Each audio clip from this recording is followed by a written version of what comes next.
আরে না করছে ওখান থেকে বাচ্চাদের লেখা আছে উপরে দেখ 12 বছরের ঊর্ধ্বে তারপর হবে না কথাটা হবে না ঘুরন্ত না ঘুরবে না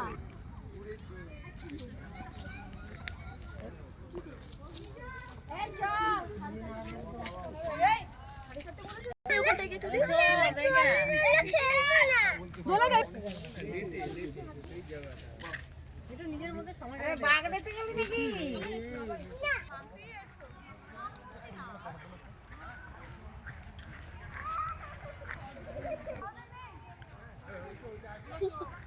তুই স্কুলে আছে না